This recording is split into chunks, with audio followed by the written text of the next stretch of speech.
Bienvenue dans cette 33e vidéo dans laquelle on va répondre à la question suivante.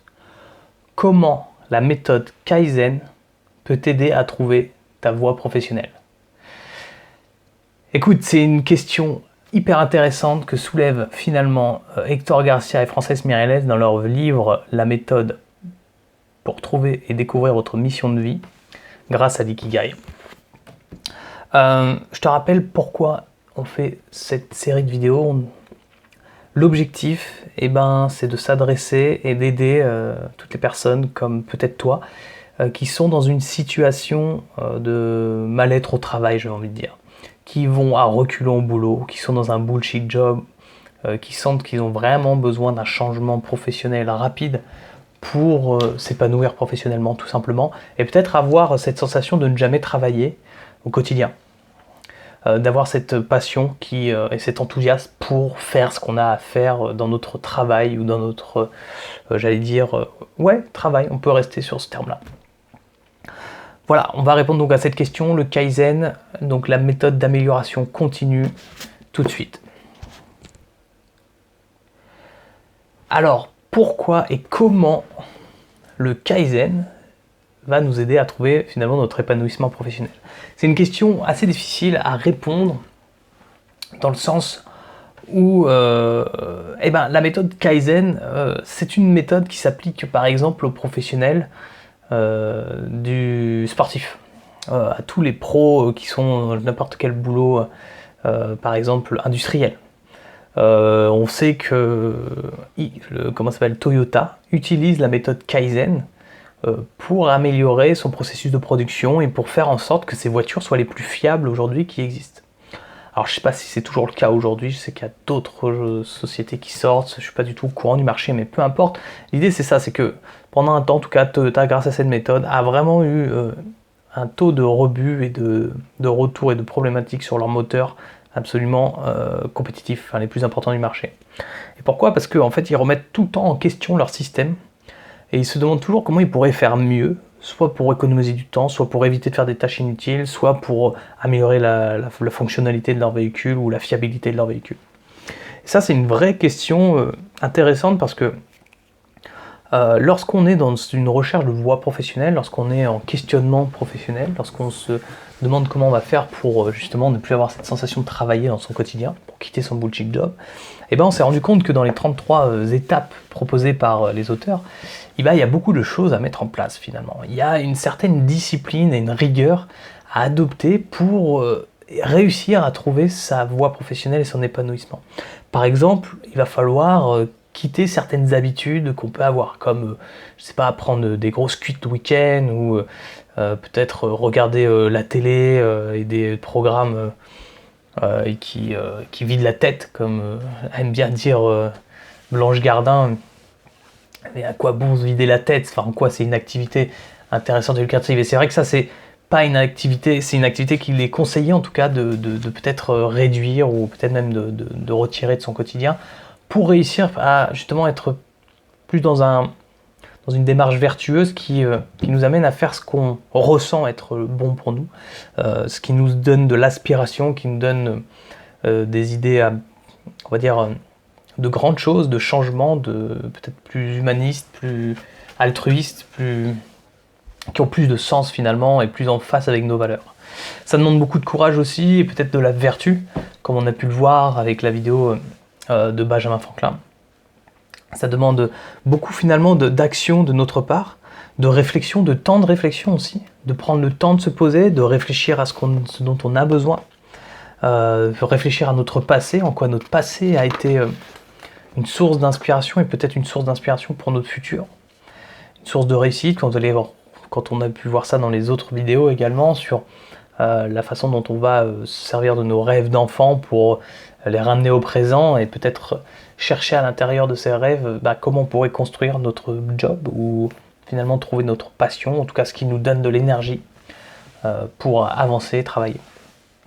Tout ça demande une grande rigueur, un peu comme un sportif qui devrait être aller vers cet objectif d'être le meilleur dans son domaine. Et ben, quand on veut aller vers un objectif de plus jamais travailler, ou en tout cas être dans un épanouissement professionnel, ça demande une énergie et une rigueur, et un peu comme pousser une voiture dans une côte pour la démarrer, mais à la main, ça demande beaucoup de force, beaucoup d'énergie, beaucoup de discipline. Et peut-être que là, la méthode Kaizen est une solution, justement pour essayer d'être dans une démarche d'amélioration continue. C'est-à-dire faire toujours mieux que la veille, en sachant qu'on fait moins bien que demain. Et pour ça, il y a une méthode de développement personnel intéressante qui est de faire 4% mieux que ce qu'on a fait la veille. Je te prends un exemple pas personnel. Lorsque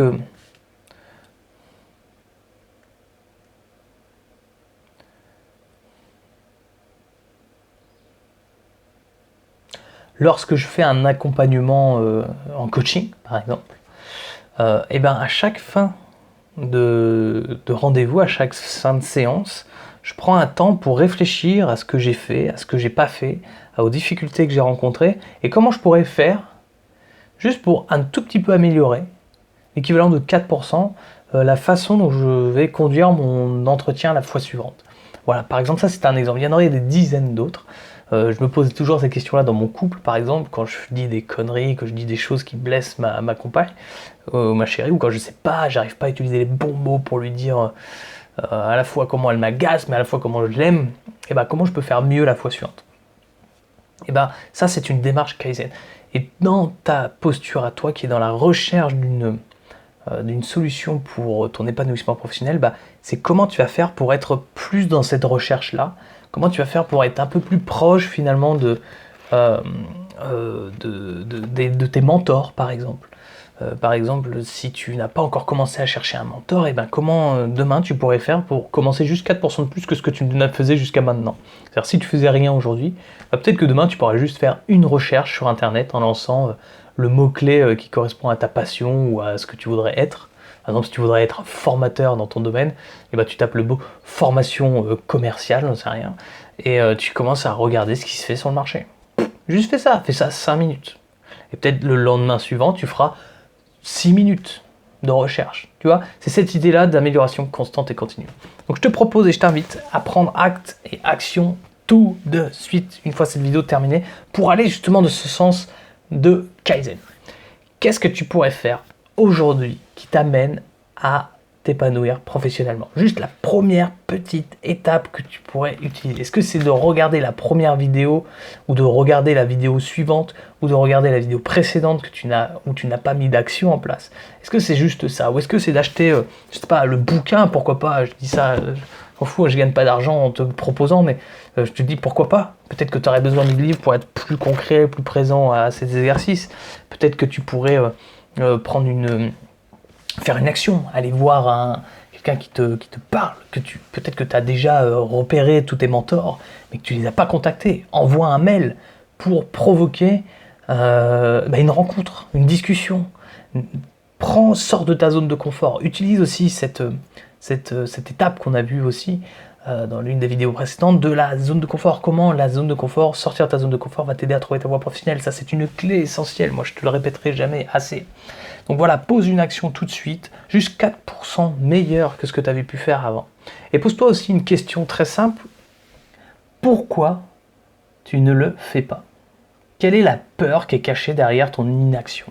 Et demande-toi plutôt comment tu pourrais faire pour solutionner cette peur-là. Toutes les peurs sont fondées sur des croyances limitantes. La plupart, à moins qu'il y ait un tigre qui te qui te court dessus, qui a la bave à la bouche et que tu sais qu'il va te bouffer si tu cours pas. Là, il y a des raisons d'avoir peur. Mais par contre, avoir peur d'aller parler à une personne parce que tu te sens inférieur, tu penses qu'elle va pas t'écouter, etc. Ça, ce sont des peurs et des croyances limitantes. La plupart des gens sur Terre, la grande majorité, ont des volontés altruistes, ont envie d'aider son prochain. C'est quelque chose qui fait partie, il y a des tas d'études scientifiques qui l'ont montré, démontré. On a envie d'aider son prochain. Donc si tu vas demander de l'aide à quelqu'un, crois-moi que tu vas trouver une réponse à ça. Donc ça, par exemple, c'est une croyance limitante. Croire que tu ne seras pas capable d'apprendre, c'est une croyance limitante. On a prouvé que le cerveau était capable, avait une fonctionnalité, une plasticité neuronale, c'est-à-dire une capacité à construire de nouveaux schémas neuronaux jusqu'à la fin de notre vie. On peut apprendre jusqu'à notre mort. Et ça, on ne croyait pas avant. Et ça arrange bien nos sociétés aussi de penser qu'on ne peut pas changer aussi facilement, qu'on ne peut pas être ce qu'on pourrait être quelqu'un de formidable et en dehors de notre société, ou en tout cas avec des chemins, en utilisant les chemins et les sentiers battus. Bref, je t'invite à passer à l'action et je te dis à demain. Je te remercie pour suivre. N'hésite pas à t'abonner si tu n'as pas déjà fait pour recevoir les vidéos directement et être prévenu librement des prochaines sorties. Allez, je te dis à ciao. À plus.